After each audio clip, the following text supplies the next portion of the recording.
Now I'm very happy to welcome back a wonderful handicapper, odds maker, and longtime friend of the show who works on both sides of the window. You know him from his work at mybookie.com and his great plays and insights at DocsSports.com. I'm very happy to bring back Mr. Raphael Esparza to the odds breakers. You can follow Raph on X at VSI Doc Sports. Well, here we are, my man. It's you're in Vegas, you're breaking records over there, or is the weather breaking records? Probably well both because I have been struggling with ladies hoops, so I'm probably breaking losing records. But with I don't I'm not ashamed to say it, but the outside is breaking records. It certainly is, man. I didn't know. Here's the thing: if you would have asked me if Vegas hit 120 degrees before, I would have said sure. I thought I would have really assumed they did, but then they said Vegas hit 120 degrees. I'm like, oh, that's a big deal. That's like a Tuesday for us down here in Phoenix. What are you talking about? You know it's hot down there in Vegas when I was watching news and the newscasters were actually telling people not to put eggs on the sidewalk to see if it cooks because I guess it could spoil and mess up the asphalt or something. I didn't get to watch it, but I'm like, really? That's a news concern?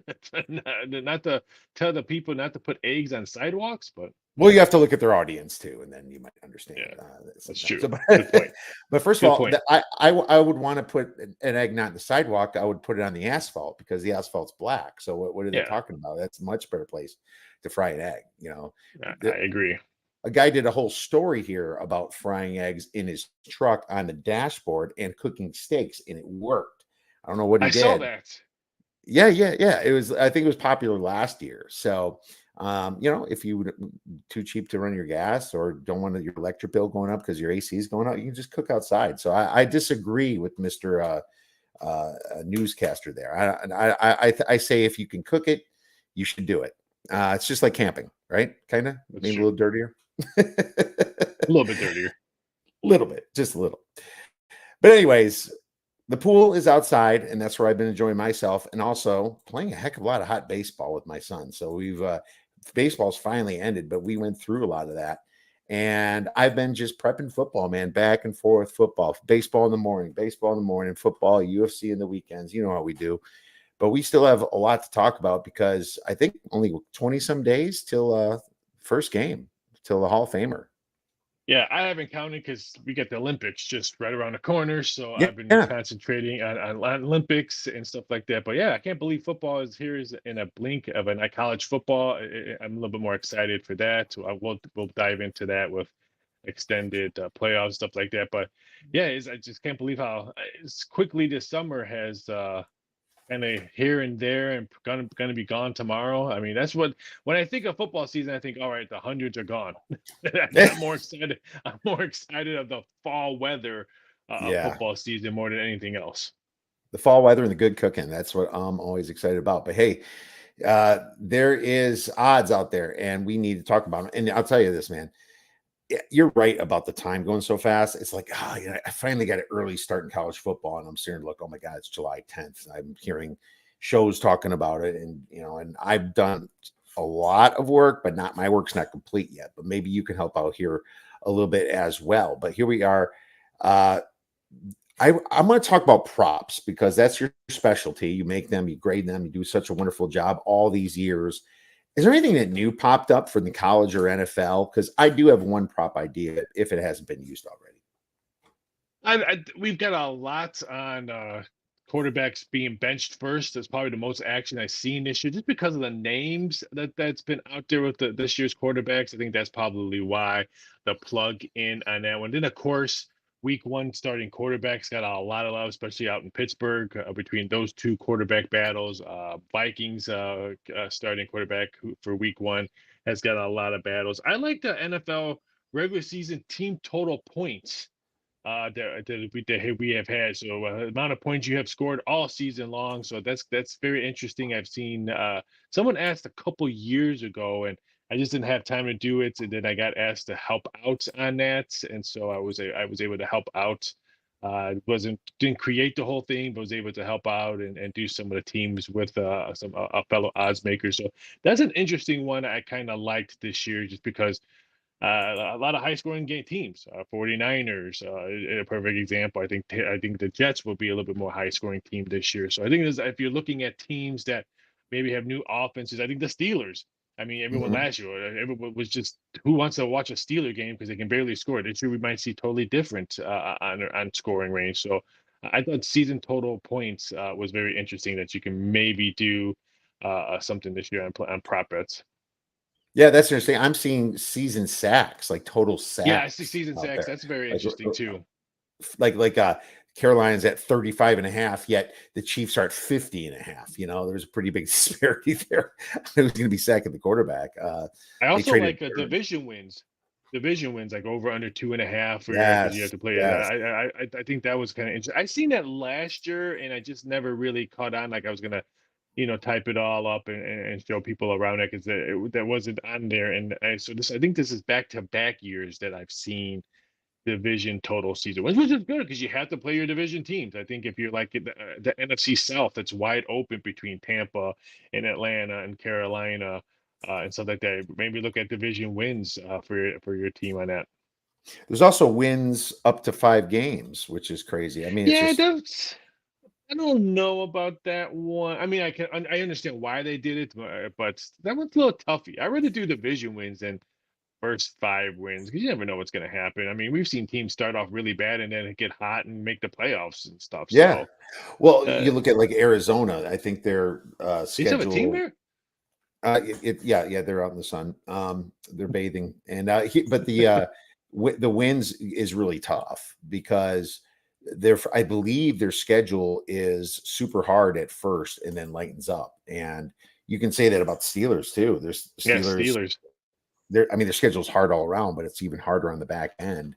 But I'm going to pull up the Cardinal schedule, see if I said that backwards because I don't want to lead anybody different here. But this was a team I think I wanted to take their season win total in the season, right? First, let's see here. It's preseason. Oh yeah, they got the Bills at the Bills for the first game. Then the Rams at home. That should be a loss. Then the Lions at home. That should be a loss. So probably beat the Commanders. Then at San Francisco. I mean, that screams just one win. But then you go to at Green Yeah. Bay and then home against the Chargers. Then at the Miami Dolphins. Then it gets easier week 9. Bears, Jets at least at home, at Seattle, at the Vikings is easier, home against Seattle easier, New England Patriots, at Carolina, at the Rams, and then you got the tough game at San Fran. So I was thinking to myself, they probably only have one win through 5 games, and then DraftKings is dealing one win at plus 250. There's no over under. I wish there was, but 2 wins plus 175, 3 wins plus 250, 4 wins plus 750 and 5 wins is plus 4,000. I think there's just a much better chance they only get one win through the first 5 games because of how brutal that looked. You don't think you're going 5-0? Is that what you're saying? They're not going perfect. Is that what you're saying? 40 to 1 if you want it. I do have a prop idea for you, and it's All right, for let me get my college. pen. All right. All right.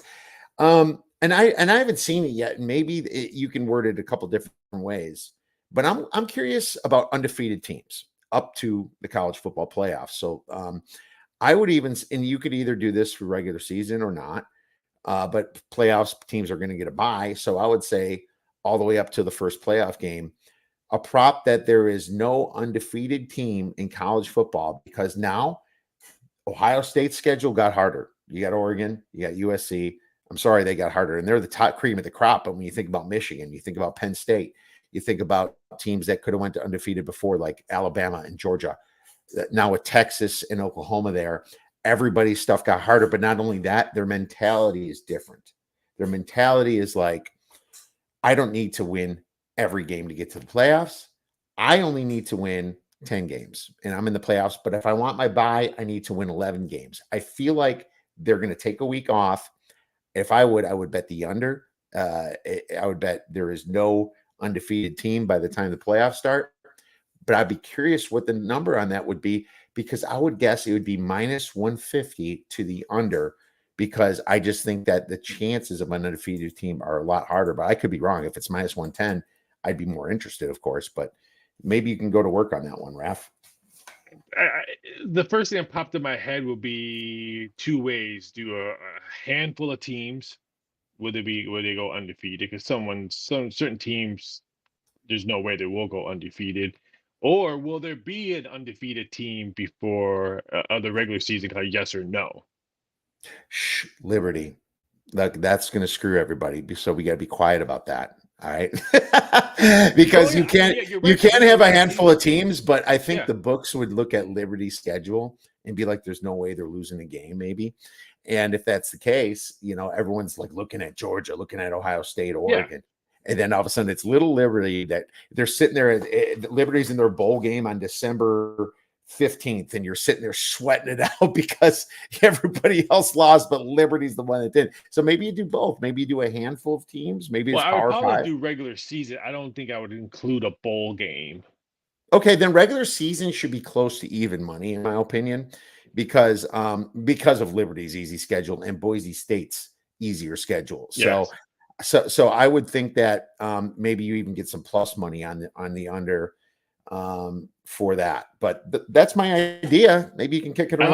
I like it. I'll look at that. It would probably be the regular season because I don't want to have people to be complaining. Oh, Liberty lost their starting quarterback before their bowl game. Can you be like FanDuel and give me a refund? I'm like, so I will probably just do regular season, not bowl game included. But I'm definitely I'll definitely take a shot at that one. Well, you can. I hear injury insurance is the new thing, so people can buy injury insurance for a little juice on their bets. So Yeah, we'll talk to them about the world that. we got. It's the world we Well, got into. I think it's hilarious because I These think privileged betters. That's what it is. well now the books are going to make money off their injury insurance instead of giving the money back. That's just ridiculous. Just going to So add more boost with a higher rollover. It ain't. It's yeah, it's just like buying your insurance off a hand, surrendering and blackjack and things like yeah. that. And there's all kinds of ways to peel it. And usually insurance is a terrible buy, but you could be on a bad streak and be like, screw this. We all know how gambling goes, but no, I think it'd be fun to see something like that. So make sure you give me credit, of course, when you do it. And Checks in the mail. Checks in the mail. checks in the mail. Exactly. Checks in the mail. All right. Now that's all I can think of for now, but you're right. There is just all kinds of new crazy props coming up. I never thought I'd see what's your record by 5 games, pop up. Yeah, when I saw that, I'm like, what the hell? I'm like, I'm A, hats off whoever thought of it, and B, oh, thank God I didn't have to research that. Thank God it wasn't us. How many new college playoff system? What do you think that the college playoff system and what I'm trying to say, how it changes things? I wrote this wrong with NIL. How is it going to continue to change now that we went from 12 games, but it's going to 14? So that was what I was trying to say. But how is it going to continue to change the landscape? Because we're still in the early years of it. I've been saying this, and a lot of people hate when I say this, and a lot of people agree with me when I say this. This hurts one conference and one conference only, the SEC. When I was watching the national championship with Michigan and all that, how many teams in Michigan or players in Michigan or any other higher bowl game had an SEC transfer person on their roster, on a starting roster? SEC gets all the powerful names right away. All the people go to Right. the SEC, to Georgia, and all that. And if they don't get their quality playing time or they don't like the head coach, what do? They transfer out. They transfer to another team, and maybe they're better in that spot or that system, or they like the head coach better, or whatever. I just think NIL and expanding playoffs hurts the SEC because now if you're an SEC team, you don't have to play just one playoff game and then you're national champion. Now you have to play multiple playoff games. What if that SEC powerful quarterback gets hurt in one of those playoff games, and they don't have a backup quarterback that's willing to go in there because it hasn't seen the light of day all season long.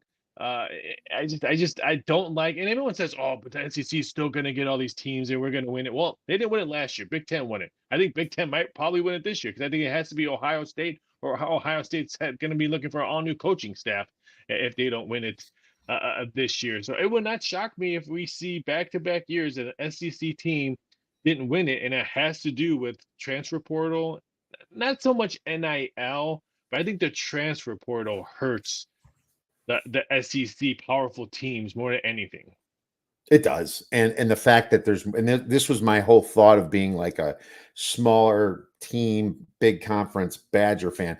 I wanted the talent to shift a little. There's just too many high players going to the best teams, and in any professional sport, they would laugh at that. You have drafts to stop stuff like that, and I have no idea how this is going to evolve. So that's going to hurt them a little bit because of the transfer portal. I think you're correct in that, but unfortunately, as a Badger fan, this hurts us in ways because there's no more divisions. We can't just win against Iowa 50 times and get into the Nope.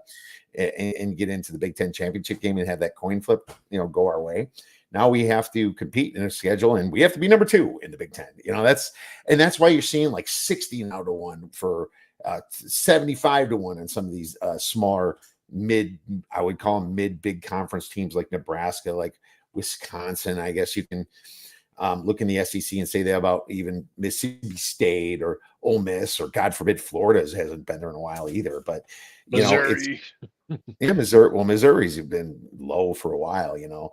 But yeah, it hurts us because of the alignment, but I guess we're at least in the Big Ten, and that's where I hope that something happens with the NIL, because I feel like the players will start being getting salaries, but I still think you can't control the NIL, and that's where it's going to go. Tip to the caps to the Georgias and the Texas A&Ms and the teams that have the amount of money to spend, right? The most amount of money. I think even looking at some of the smaller schools, like the Ivy League schools, maybe they pop into the conference like a Harvard or something at someday, because if they have backing, you'd think that a lot of their alumni is rich. Maybe they start getting a bigger backing, but I'd be curious to look into that, because Liberty, they get a ton of money. I'd be curious where all the money is. I would like to see a ranking of money spent on sports or booster money involved in this, because I think that's going to tell you what the future really is. You're going to see that team that hasn't made it yet has good money. I think that's going to change in about 5 years, Ralph. I think NIL will change, and you're right. And I think you're dead on. I think in about 5 years, you're going to have to see something capped off or something. And I think maybe even transfers too. I think the transfer portal, I think they're going to probably put a cap on that you can only transfer twice or something like that. Because and I know, but they're going to say, what about the coaches? What about the coaches? Coaches are grown men. They're making their own. Who's making these decisions for these kids? Not them. Their parents. Their soon-to-be agents and stuff like that. So I don't want to hear, well, coaches do it all the time. Hey, but coaches are grown men. They can accept the controversies or the bad thoughts or the bad things that they did for a bad transfer or a bad contract job that they just get it out. These kids, they're not making these decisions on themselves. Like someone's in their camp or their entourage is making, you need to transfer out because you're not getting the correct playing time, or this head coach called you a bad name, transfer out. I think there's got to be some kind of a cap for transfers. Yes, absolutely. 1,000%.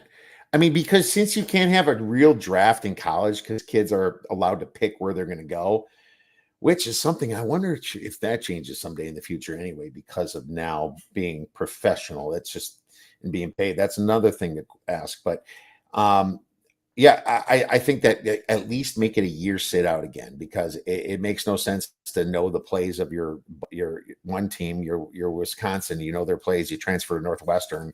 It's almost kind of bad to do that too. And that was one of the original excuses. But then they throw the academic thing in and says, well, that's unfair academically. Well, that's not my fault. It's like you can't throw academic. They're not going to school. They're not there for academics. Yeah, so don't throw that out there for an excuse. I found an article that says the highest money of boosters, all the way the top 25. Okay. And I'm trying to find a date on this article. It's interesting, from maybe they just picked it up from list. Oh, June 24th. This is pretty new. That's what, less than 2 weeks. I'll tweet this out. It is got Oregon number 1, Uncle Phil, 969 million. Texas A&M number 2, 849 million. Texas number 3, 766 million. Florida number 4 at 763 million. So they should make a resurgence. And Georgia number 5 at 716. Kind of the usual suspects. But then all of a sudden I see Oklahoma State at 670 million here. That's going to be interesting in the Big 12 for the future. LSU number 7, 8 Oklahoma, 9 Auburn, 10 Florida State, 11 Ohio State. I thought Ohio State would be in the top 10. 12 Alabama. 13 wow, 12 Alabama, and then Virginia's in the 13. So that's interesting in the ACC. So with this NIL money, you wonder how it's going to all shift. Iowa, believe it or not, is number 16. when my Badgers are like number 24. Michigan State's number 21, Washington number So 22, Texas. where's all that cheese money at? Seriously, where's all that cheese money at? We're too nice. We need to up our prices on old fashions and cheese and beer. So I think we need to raise money on that. Yeah, just raise the prices. That's all. I'll make a phone call for you. I'm definitely going to tweet this article out so people can see it, though. I think it's really interesting. That could shape the landscape of college football. But let's move on to the next stuff, and that is the important stuff. So sports betting. And why don't we start with the ACC? Anything you like in the ACC? Any bets you made? Any things you want to either fade or be on? I've only made one bet, and I'll skip the ACC, and I'll just go right to the big bet place I did. But I think this is Ohio State's year. I mean, it has to be. I mean, if they don't, shit's gonna. I guess I could say shit's gonna hit the fan at the shoot. I mean, you saw Michigan win it last year. You lost back-to-back meetings to them. You have, I don't want to say an easy schedule, but your schedule's pretty favorable. You have some top talent all around now, both offense and defense. I think it has to be Ohio State's year on that one. That's the only one I made was Ohio State. In the ACC, I really like this Miami team. I know everyone's looking Florida State, but don't sleep on this Hurricane team. I really like the way both sides of it. I like the way they ended their season last year. They got some top guys coming back, and they added some guys on there. I really like Miami this year. So those two teams, like I said, sorry to mess up your ranking, but I had to go with Big Ten right away just because I do believe this has to be the OHIO season. I know you're a Badger fan, and I'm sorry to say it, but gosh, should be ashamed of yourself. I know. I don't like Ohio State fans because I mean, I worked in books, and every morning the English Premier League was still on the big screen, and I didn't even get my coffee yet, and they already have Ohio State fans screaming in a book, "OH!" So yeah, I'm not. Oh God, that's going to drive you nuts. I'm so sorry. Yeah. That's unreal. So I'm not the biggest fan of theirs, but like I said, Miami. I'm very. I mean, you can get them anywhere between 4-1. I think the highest I saw was plus 450. What for Miami to make the playoffs? To win the conference. To win the conference, okay. Yeah, I get you there. I'm going to go a little bit more rogue in there. I like Virginia Tech a little bit. Couple things I like about what sucks about that is they have to play at Miami, but they do avoid Florida State. They get Clemson at home, which I like, and their schedule is pretty manageable. Otherwise, there's no Louisville on their schedule, so that was like one of the tough teams from last year. There's also no NC State, I want to say. And so those are two like pretty good ACC teams that people are kind of on. And so I kind of like there's no Florida State, no Louisville, and no NC State on Virginia Tech's schedule. So yeah, I'll mark the loss at Miami, but Miami better win some games here because Virginia Tech just needs to beat Clemson, I think, at home. And I like the continuity with Kyron Drones. He seemed to be a very good quarterback that can run the ball.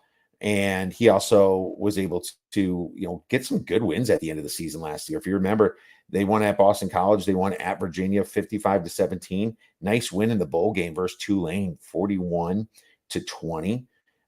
Strong finish. So I feel like they're kind of up and coming a little bit with Virginia Tech. And I know I'm not the first one on there, so I took them to win the conference at 12-1. So what number did you get now? I was going to ask you. It was around. I know it's still double digits. I think I saw 11-1. I think I saw a couple 10-1s too. But 12-1's a good number. 12-1's a good number. You just hope they're not laying minus. Florida State's not laying minus 500, minus 600 when the time comes. But there's no more divisions here either. So you got to be happy about that. They're non-conference at Vanderbilt versus Marshall, at Old Dominion against Rutgers. That could just be the boost that they kind of get to feel pretty good about themselves coming into the ACC schedule. Then they got to play at Miami, at Stanford, which it's at Stanford. It's far, but hey, that Stanford should be a winnable game. Boston College at home, Georgia Tech at home, at Syracuse, and then you get Clemson. So I think it's just schedule wise is why I took it. I understand the Miami thing. They have the most money and they have definitely a ton of NIL. I think they have like God, is it like? Did I hear 20 million or something? They're paying Ref. It wouldn't shock me. It's they are definitely the highest paying team for players this year. Cam Ward was awesome at Washington State, but here's my problem with Cam Ward. It seemed like as soon as people said, "Oh, we cannot overlook Washington State," then they started losing some easy games. And is he the kind of guy that only runs under the covers? You're doubting me or ignoring me, I'm going to go kick your butt, or is he one that can live up to an expectations? Because now Miami has massive expectations. So that and Mario Cristobal is my only problem with them. But it wouldn't shock me if any of these top 4 teams win. I think it's going to be one of them. Maybe you can throw NC State in there, and probably not Louisville. I don't like Tyler Shuck, and probably not Louisville. So we're on the same thing. So basically, so no other bets though yet in college football, correct?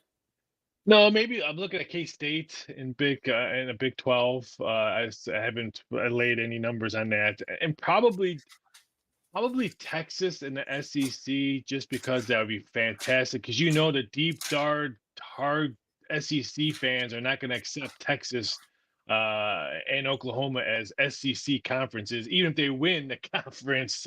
So that'd be hilarious if Texas or Oklahoma won it. But I really like this Texas team, and wouldn't shock me if they win, and wouldn't shock me if Manning still transfers out next year.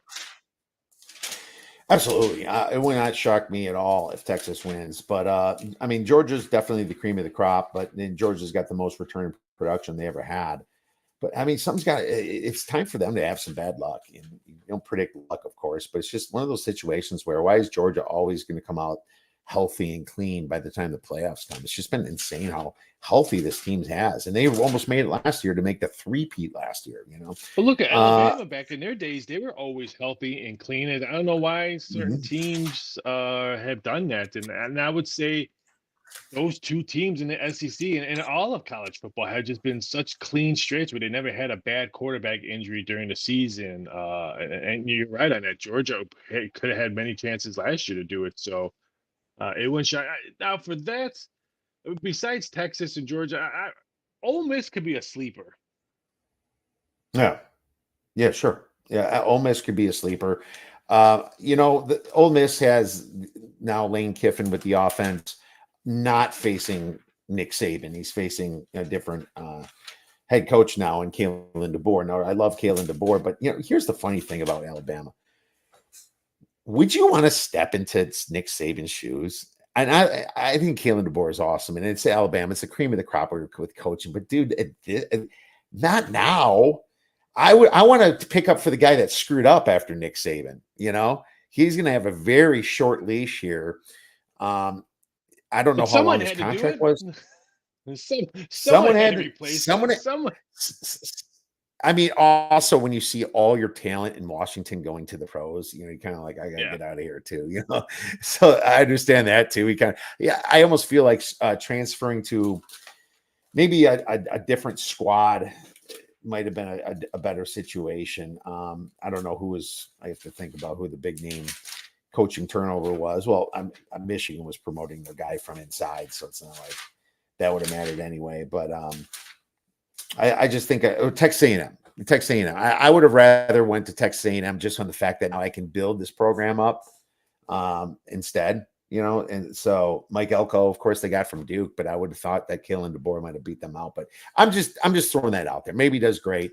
Maybe it doesn't matter. But it's just when I look at that, I find it really hard to live in those shoes. I'm sure when he counts his money at the end of the day, it's going to be fine. But he ain't sweating. He's not going to sweat for that. Group of 5, I only did a deep dive on the American Athletic Conference, but I found myself landing on 2 teams, East Carolina and South Florida from that conference. I just think that, Tulane lost too much this year, the quarterback and a few other players. Memphis is kind of the favorite, but I mean, they're only like positive 0.1 or 0.2 yards per play. Their defense was bad. They dropped some games that they shouldn't have probably, but just because they were so close with SMU is why they got the nod and they won their bowl game against Iowa State. But I don't know, man. I don't think that Memphis was all that great. And Tulane, what was the other one? UTSA lost everybody pretty much too. They have a new quarterback. South Florida returns everyone, and they're that team that was kind of close to beating Alabama. Now I know it was a rainy day, and Bama didn't have their main quarterback Milroe in, but it still like, kind of gave them a boost. And when they beat Syracuse 45-0 in their bowl game, I think they live off their momentum a little bit, and they're top 5 in returning all their players. So that's why I like South Florida a little bit. And I also like East Carolina to go over 6 wins because East Carolina is another team that returns some pretty good guys. And I like their quarterbacks that they have in. They have Jake Garcia in there this year transferring in. They have a couple skill positions back, and they have a very good defense. So I thought they did good in the transfer portal there. And I know that Mike Houston still has to prove it yet, but I think this is the year they can with a much easier schedule because this team in East Carolina for the over 6 wins, they avoid the top teams in here. They avoid Memphis, and they avoid Tulane. And I think they get UTSA at home. So there you go. No South Florida. So when you look at schedule-wise, I think East Carolina is going to go over 6. Don't sleep on this Tulane team. I know they have a brand new head coach. They lost the quarterback, but they got a lot of transfer people come in. This team that Tulane would have never got 5 years ago, or some skill positions that they filled nicely. So I don't sleep on them. I know a brand new head coach, brand new quarterback, brand new running back as well. The talent they have around is what I'm hearing. Is pretty boosted both ways, backup and starter. So this Tulane team can probably still make some noise. So I know everyone's going to think they're in a downer. I agree with you on Memphis. I'm not sold on Memphis this year. Their defense was horrible the second half of last year. I didn't see any improvements in their defense this year. So I agree with you on Memphis. But I'm not saying Tulane's going to win the conference. We're going to see the same Tulane team we've seen the last 2 years. But I think everyone's going to put a downer on them just because of everything they lost. Yeah. But you have to go back and see what they also gained, which Tulane never gains anybody. It's always they're going to LSU or they're going to somewhere else. They're going to Louisiana Lafayette. But so don't sleep on them. All right, I won't sleep on it. They're ranked number 48th in the transfer portal by 247. And they didn't like it's not like people transferred out, it seemed. It seemed like they just lost guys to the draft and lost guys to being seniors. Mike Houston, I think will be good enough to go over 6. So we won't sleep on Tulane too much. Good call. I like the numbers I got though on South Florida. I think I got like 6-1 when Tulane's more like 2 or 3-1. So hopefully they make it and I can make it a little hedge and everybody's happy. That's gonna what we're hoping for the AAC championship game, my man. NFL. Let's talk a little NFL. So I know you hate watching NFL games, and I do not disagree with that the way it's been. I hope this hip drop tackle doesn't fades away completely, and they forget about it. I don't know if that's possible, but as soon as Mahomes needs a first down, that you'll probably see a hip drop tackle. But what do you have for the NFL? NFC, starting with the NFC North. I'm going to Green Bay. I like what they added. Plus 220. Detroit. Everyone's going to think it's Detroit's time. Maybe they can go to the next step. But I just I think Green Bay's running game then is not going to lose a step, especially with Jacobs back there now. I just think the Love coming in with. I don't see a great season, but a much improved season, especially in the second half. He was really, really good in the second half. I just think they take that next step, and we're all going to forget about the Aaron Rodgers days and everything that Jordan Love had to go with. And now we're just, okay, he is the man. So I like them at plus 220. I'm not sold on Detroit yet. I think the division got improved. I think Detroit's still going to be there. I think the Bears are a much improved team. And I think the bottom of the barrel is probably going to be the Vikings just because we have no idea who's going to be their starting quarterback as of right now. Again, even though that division got better, I still like the way the Green Bay Packers are on paper at plus 220. Yeah, I've seen some other numbers out there to win that one. So I like Green Bay in that division.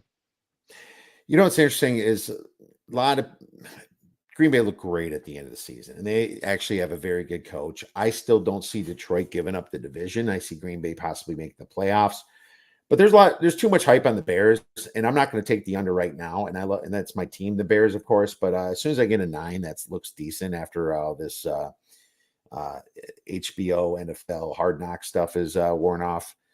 I'm going to probably take the under in the Bears eventually. So Do you watch HBO Hard Knocks? I don't. No, I do not. But Okay. I'm hoping. I've never watched it. I've never watched an episode of any of the Hard Knocks. I haven't. I haven't either. But I hear about it, and the fact that they're on it makes me hope that the public just keeps betting on it. I mean, Illinois, they're very populated, and there's going to be a lot of people in Chicago just betting the $10, $25, $100, on the Bears, and hopefully it drives the number up a little bit, into some of these, books that are nationwide, and that's what the ones I like to use. And that'd be great to get a decent 9 by the time the season starts, or even the preseason starts, because sometimes the cat comes out of the bag in the preseason too, and then you're just like, oh geez, I missed my window to bet this under. So I'll be paying attention to that. NFC South, it's funny. I was contrarian a little bit. I took the Saints over 7.5 at -120. I just see them getting to 8 wins, but here's the thing. I'm not betting on the Saints so much as I'm just betting against the Bucks and the Falcons and the Carolina Panthers. I'm more betting against that, Also, the Saints have a pretty easy schedule, at least manageable. One of those situations. I mean, Derek Carr, he still lives in Vegas, from what I'm hearing. I think that he's not a great quarterback, but he's not like the bottom of the barrel either. He's kind of in the middle, and he's not trustable, but. I think the Saints get to 8, but I'm not going to be on the Falcons like everybody else. I was on the Falcons last year, and I had amazing line value. I had them to make the playoffs at like plus 200. That was like one of the first bets I made in like April or May, and holy cow, did that come falling. Let's see if Kirk Cousins changes that, Ref. Yeah, I agree. I'm not sold on Atlanta yet. I'll capitalize the word yet, but I like Tampa. Just because Baker got a contract, now he doesn't have to think about or worry about where he's going to play. The last 4 years, he's been worried about who's signing him, where is he playing, what jersey is he going to put on. I like Tampa to win this division again. I like their defense this year. I'm not sold on the Saints. The Saints had the easiest schedule last year, and they stunk. And I'm not sold with Carr. Kamara's not at camp right now because he wants a new contract. I wouldn't give Kamara. Play the rest of your other contract before you ask for a new contract. Last time I checked, 35-year-old running backs are not getting paid right now. So I'm not sold on the Saints. I just like the mental part of Tampa Bay, knowing that their starting quarterback got a contract. He doesn't have to worry about is he going to be gone next year? Is he going to get traded, released, or whatever? I just like the mindset of what Tampa is right now. So I'm going to take Tampa, but I think it's going to be Atlanta's division probably in the next couple of years. I like the way they're building their roster. Even their backup quarterback. I know everyone hated that draft pick, but even when Cousins is done, I mean, I just like the way they're building their team up. I love how you talked about getting paid and spun it that way, because there's so many ways. Yeah, now he's feeling good. Now he's gonna play good for the team. He's got his money. That works out. I don't know. Don't get me wrong. I like Tampa to win the division. I just don't like the number. I think Tampa wins the division. I think the number 3-1. What don't you like the number? Is it 3-1? I think I saw 3-1. All right. Well, I checked it over a month ago, and maybe shame on me for not checking it sooner. But I will look here and just see what I could be wrong. I mean, Tampa Bay 3-1. Some place shops. Atlanta's -110, -115. Other shops. Okay, if it's 3-1, now I'm starting to like it, because Atlanta's -115. Yeah, okay, they're flat 3-1. They were like plus 260 before. Now it's starting to intrigue me a little bit more. They did win it last year, and the Falcons are getting a little too overhyped again, and they also have a new coach in Raheem Morris that you don't know if he's going to do good. He didn't do good last time. Who did he coach? I thought it was either the Niners or Tampa or something. I can't remember who he coached before. I think it was Tampa. Yeah, I thought it was Tampa. And it's almost like, well, Raheem Morris, what are you going to do against Tampa? And you're right, Tampa still has some. Evans wanted to play for his team. That guy seems to just not fade. He's a stud, man. I didn't know how long this guy was going to last at wide receiver, but they still have Godwin there, and Yep. maybe I'm starting to like 3-1 more. I'll tell you that. I'll rethink this and maybe have to make a bet with you, buddy. NFC East. What about the Cowboys, dem Cowboys, and the Eagles? Eagles down to plus 100, Cowboys plus 150. Okay, this is getting a little out of hand since I last looked because they were like plus 125, 135 last time. What do you think about this one? I want nothing to do with Dallas because everything they haven't done anything in the offseason. I can't think of one signing that made a fart in a wind make me turn direction and say, "Ooh, the Cowboys just signed that." I want nothing to do with that. I think it's got to be the Eagles. I think they bounced back with a horrible second half. Like, everyone thought, "Get rid of your head coach, get rid of your head coach." I think they bounced back. I like the Eagles. Again, what again? The Cowboys can't pay everyone, and we all know what Dak wants. So if Dak gets what he's getting, that means yeah, they're just in a horrible, horrible financial mess. So I want nothing to do for the Dallas Cowboys, probably for a while. Uh, I don't think they're going to be anywhere close to where they're hoping to get another Super Bowl before the owner croaks. But I want nothing to do with Dallas. I think the Eagles. I think they bounce back. I took the Eagles under 10.5 early. I probably didn't get the greatest odds. I've laid minus 118 on under 10.5. Because now there's more and more hype kind of coming in on this team. So I wonder what it is now. As I'm sharing my screen here, maybe I can pull up Phillies here and Philadelphia, and they are 8.5, 10.5, 10. Okay, over 10.5 minus 120, under is plus 100. So yeah, I lost some line value on that. That happens from time to time, very rarely, but I still think neither team, Dallas or the Eagles, get to 10 wins. So I like it. I don't care. I think that it's either the Eagles or Dallas winning this division. I'm not super high on Sirianni. I know he's got some better coordinators now, but I certainly would not take that. How about the NFC West? Anything beating the Niners this year? No, I don't think so. I mean, what I've seen and what I've heard that McCaffrey's just jacked up. I mean, he's healthy. I, I think their quarterback play will be probably a little bit better. I think Purdy will play a little bit more looser last year. I just think he just didn't want to make that mistake. I think now that he has more years underneath his belt, he's going to be able to make that mistake and not go to the sideline and think, "Oh shoot, am I going to get pulled?" I think another year under the belt or under the center is going to help them. I just don't see anyone in that division that can put up. They just got so much talent. I mean, and I know they have a guy that still wants to get paid, a Rook that still wants to get paid as a wide receiver. But even if they lose him, they still have so much talent all around there. Very true. I like the Rams to make the playoffs at plus 100. I think the Niners still win the division. I don't like Seattle so much. I don't like how they changed. No, I don't like how they changed their coach, man. I thought that Carroll was actually a pretty good coach. It's not like he almost kind of turned into that Mike Tomlin of the NFC in a way. But at the same time, the players respect him. I thought he got the best he could out of a guy like Geno Smith. And now you got Seattle with they lost some guys too. They're not exactly uh, winning in free agency. They drafted some guys I liked the last couple years, but their schedule is pretty hard this year. I'm trying to pull up exactly what I wrote about them in the NFC West. I just not seeing 8 wins for them. I think they take a step back, and it's a honeymoon year for the new coach. I think it's Mike McDonald, and we'll see what happens to them. How about the AFC North? Do you have anything for the AFC North? this is where I'm throwing a little wrench out there. I like the Cleveland Browns. I'm going to take that plus 550. I love that defense. And even with Watson not playing all next year, the Browns are going to remind me of the year when the Baltimore Ravens won a Super Bowl where Flacco was just trying not to make mistakes and their defense carried them through those games. I think with Watson being healthy and that defense still potent, I like this Cleveland Browns team. I'll take the plus 550. I think they shock. I'm not sold on the Ravens. I think anytime you have Lamar Jackson, yes, he wasn't hurt last year, had a great season, but anytime you have Lamar Jackson, you have to have that question mark. Same thing with Watson. I agree with that one, but I just think the defense that Cleveland has, I'm gonna take a shot at the plus 550. It wouldn't even shock me if the Steelers are making some noise because let's face it, Steelers are always winning double-digit wins, total season wins, the 8, 9, and 10. But I like the plus 550 with Cleveland just because of that defense. Yeah, I mean, hard to disagree with a lot of these teams, minus the Steelers just having that brutal schedule. But you have to remember that the Steelers have the brutal schedule because everyone's so high on the rest of these teams.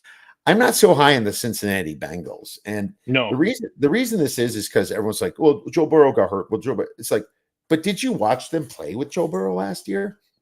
They were trashed with Joe Burrow last year for a lot of games. As a matter of fact, I'm not even sure that Joe Burrow was top 20 in QBR. I mean, before he got hurt, he was not playing well. And you can say whatever reason it was, but either way, it was confusing to me because I didn't believe um, that they were going to win even if Burrow was healthy. I think they were going to be out of the playoffs, and they have some serious holes in that defense. Now they lost Mixon, so they're putting yep. trust in some new guys. I thought Mixon was a huge part of this team, so I went under the season win total for the Bengals here, and I'm going to pull up exactly what that was while But you there's get the into. one thing that scares me about their schedule is brutally easy. I mean, they open up with New England, then they go to Kansas City, which I'm not sold on Kansas City. Last time I checked, Travis Kelsey's been jet touring Taylor Swift's tours all over the place. Hey, hit the gym one time, check Kelsey. I mean, I Damn, don't. dude. I'm not sold on this Kansas City team. I don't think they're going to hit a three. They'll make the playoffs, but I don't think they're going to come close to a three-peat. Here's their at large, and it's easy, but maybe the easiest out of the fourth place schedules: New England, at Carolina, and at Tennessee. Now they do have to go to the NFC at least, so that's one less home game supposedly. It's not like they're going to be doing a lot of international games. Losing guys like Brian Callahan, the offensive coordinator, is interesting. I think losing the cornerback Chidobe Awuzie, tackled Jonah Williams, who was a big guy for that team. Tyler Boyd was the third receiver. You got one of the receivers very upset. I'm trying to think. T. Higgins, right? T. Higgins, that's his Yeah, name. T. Higgins. He's pissed off. He wants that big contract like Chase got. He ain't getting it. They're just kind of franchising him along, just hoping he stays, type thing. And he's just going to play disgruntled this year. I don't like him. I got plus money. I got under 10.5 plus 128 on this. So Nice. I'm okay with that, man. I'll ride with that, even with the easy schedule. How about the AFC South? What do you have going on in the AFC South? I just really like this Houston team. I mean, Who first of doesn't? all, you're getting plus money, plus 105 or even money some places. I mean, just the way they filled their holes that they needed. They added guys that was shocking that they added, and this quarterback is CJ Stroud did last year. Even though I've always said Ohio State quarterbacks never do anything in the NFL. Well, I might have to eat crow because I think this guy is going to be really really good. So I just think this Houston team is they're going to be a force. I know everyone's going to be high in the Colts and stuff like that, but this in Jacksonville now that Marsha Brady get a new contract for Jacksonville. I just think Houston's going to be a really really tough out for the next couple of years. I agree with you, but I think Jacksonville can make the playoffs, and I'll do the Wrath thing. He just got paid; doesn't have to worry about his contract. Feeling good. I will say he was overpaid. There's no way Trevor Lawrence was worth that. I mean, it's he's so overpaid. You better perform, Trevor, because first of all, I think quarterback pay has gotten out of hand. I mean, NFL is a monopoly. It's like it's designed to favor certain things. It's one almost like the quarterbacks are all the CEOs of the only company with no competition. It's like of course you're gonna favor them, but it's the discrepancy so big that it kind of bums out the rest of the league, in my opinion. And it also makes it tough for teams to have to compete to pay for other positions. So it just gets all haphazard in a way. I think the pay should be a little bit more fixed if you're going to be a monopoly, And I do love the NFL, but they've been doing a lot of weird stuff lately. I think Jacksonville makes the playoffs, and I got plus 130 on it. So I'm okay with that. I'm so down on the Titans, and I'm not going to lie. I'm looking at worst record, and I have to find it and pull it up. But I believe they're 8-1 right now for worst record. You know who might beat me is the Patriots, right? But No, I would say no. I think the Patriots are going to be a little bit improved, but I agree with worst record. It has to be up there with Tennessee. Yeah, I mean, I think they're third or fourth on that list, and I'm trying to find it right now. It is, I mean, there's so many bets here on DK here. It's just so hard to find some of these specials here, and I'm going to go with 8-1. I'm close to making that bet. I didn't yet, but I'm thinking about it. So we'll see if anybody else has some opinions on that one. Let's move on to the next division. What is it? The AFC.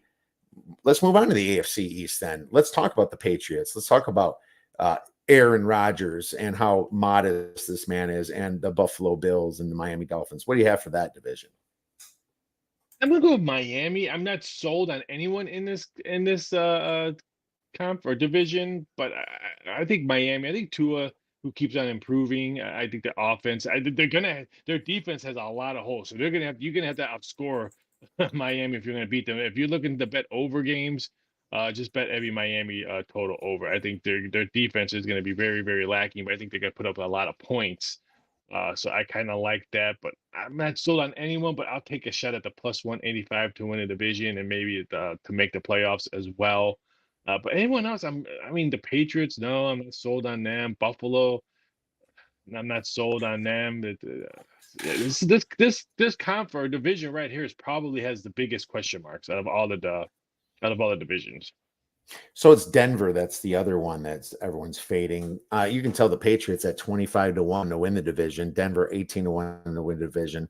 And then if you go to the AFC South, it's the Titans at 10-1. You actually got the Panthers there at 11-1 too. So, and the Vikings are 10-1. So they're kind of like all wrapped in. Cardinals 13-1. The Cardinals are not going to have the worst wins, in my opinion. I think that I did take the Jets. I took them at plus 240. It's now plus 190. I'm happy I have a good number on it. You know, it's one of those bets that I'm kind of like, oh, you know, some days I regret it. Some days I don't. It's Aaron Rodgers. He's a drama queen. They're just so loaded on offense, and they have such an easy fourth place schedule that you just think to yourself that they have to win some of these games, you know, and possibly win this division. Buffalo is just kind of leaking oil a little bit, man. So I did take the Jets, but I'm not very much oil. Yeah, very much. I'm not super excited about it. And now finally the AFC West. So you have the Chiefs minus 230, the Chargers plus 320, Raiders plus 900, and Broncos plus 1800. Anything in the AFC West? I'm just fading the Chiefs. I'm just not sold on them, just because of all the partying they're still doing. I'm gonna take a shot at the plus 325 the Chargers, and I think the Chargers could make the playoffs as well. So I'll take a little dabble on the yes to make the Chargers. I think that what we're gonna see is when Harbaugh ran the 49ers, a lot of running game, a lot of some maybe play action. I think we're not gonna see Herbert has to win the game by himself. I think the run game is always going to come first when Harbaugh is the head coach. So I think that's going to improve, and it's going to improve the health of Herbert, who doesn't have to run all the time as well. He's going to have a lot of running backs to dish the ball up as well. We're going to see a lot of screen games. I think it's going to help the health of Herbert as well. So I'm going to take a shot at the plus 325. I'm again just not sold on Kansas City. Granted, I think Kansas City is a good team. They'll probably make the playoffs, but I just don't think that I'm going to anoint them the greatest team that's ever played in football, and they're going to win 3 straight Super Bowls. I like the Raiders over 6.5. I did at minus 128. I think they do get 7 or 8 wins. Now, I do agree with you. The first bet I made back in April was the Chiefs under 11.5 wins, and I got them at plus 100. So I was happy about that. I that was the same bet I made last year at plus, and I got plus 130 on it, and I won. So I'm like, I'll do it again. I think it's just there's one of those teams that just needs to get into the playoffs, and they should be the favorite to win it all, even as a wild card. You know, that's just how the Chiefs are. They don't need to impress anybody. They want to stay healthy. It's just kind of the new NFL when you're not needing to run over teams. But this is a perfect pivot how you like the Chargers into Coach of the Year, because I think if the Chargers, they won 5 games last year. And I know this is a lot of story based, but why not take Jim Harbaugh for Coach of the Year? And I got Jim at 14-1. I see it at 11-1 now for Coach of the Year. You guys that close? Where you call him Jim? You guys are that close? Jim. I mean, he played for the Bears. You got to understand. I had to watch this man every single week under a terrible offensive line. So yeah, Yes. I'd say we're pretty. He doesn't know me, but we're pretty close. Good. Okay. Good. But I also I took 3 plays. I took Raheem Morris for Coach of the Year at plus 1,300 just because he's got everything lined up for him, and I also took my worst that I'm mad about, and it's if it's Robert Saleh at 20-1, so be it. I only put half the bet on there. I think the New York media is so big in these voting that it could be Saleh. And Saleh took a lot of crap last year, and that's the story they're looking for now. He also has Aaron Rodgers, so maybe that doesn't work. But I think that Jim Harbaugh is the best bet out of all 3 of those, just because he's that good of a coach. I made 2 plays, and you named one of them. I bet Robert Saleh at 18-1 just because exactly what you said. He got so much scrutiny last year. Now they got rid of one of the quarterbacks that gave him most of the scrutiny, who's out in Denver right now, and you got the quarterback that you really wanted to play all season long back if he could stay healthy, and Aaron Rodgers. And I agree, if they make the playoffs, I think he's highly up there as coaching. And don't forget, guys, they keep coach of the year odds up along probably close to maybe week 8, week 7, something like that. So you can get off this number if, let's say, the Jets are floating around maybe sub 500, or we see another emerging team. So you can also get off the number, but you can't pass up on 18-1. That's getting one of the best quarterbacks to ever play this game back. And you said it earlier, they have so much weapons on offense, the Jets do. So I just thought that was a bad number. I thought it was going to be anywhere between like where Mike McDonald is, and maybe like a 12-1, 13-1, but 18-1, it was Yeah. ridiculous. So I jumped on that. I think less than a week ago, because I was doing some NFL reading, and then I went back and like, what's this coach of the year? I'm like, what the hell? So I jumped in that. And the other one, just because I picked the Browns to win it, I picked Myles Garrett plus 650 for Defensive Player of the Year. He Sure. was a beast last He is. year, and if my division comes true, that means that because of defense. If it's the defense is just what it was like that, it's because of this guy. I mean, Miles, he's just a beast. And I was shocked that I was getting plus 650. I thought it was gonna be like 4-1 or something like that. So getting plus 650, I think, is a really good number for one of the best defensive players that's playing right now. Absolutely. He is an absolute massive man and an angry man. I remember he swung his helmet at Mason Rudolph, and I feared for that man's life. I bet I was thinking about making it, by the way, is Mason Rudolph for comeback player of the year. He did so well with the Steelers, and I could see Will Levis being the first guy benched. So I was thinking to myself, maybe bet Will Levis to be the first quarterback benched, and or Mason Rudolph for a comeback, because Well, Levi's, not Levis. Levi's. Levi's, does he wear Levi's with cowboy I think boots? he's a ooh, I don't know if cowboy boots. You're correct. Maybe you're the Levitt's. Then you're correct. Can't wear cowboy boots with Levi's. I don't think it's against the law. It better be against the law, Jesus. Well, hey, Raph, we're out of time. Thank you so much for coming on the show and breaking down all your great knowledge. Where could our listeners get your wonderful information and plays? You can find me over at DocsSports.com. You can find me on X at VSI DocsSports. You can find me on Instagram at Raphael Esparza. You can also find me on Driving the Line. And you can find all my wrestling betting content at Behind the Turnbuckle, and then all my crazy prop bets at youcanbetthat.com. Make sure you guys check out Raphael Esparza. Raphael, great job. I'll be texting you soon. Thanks for having me.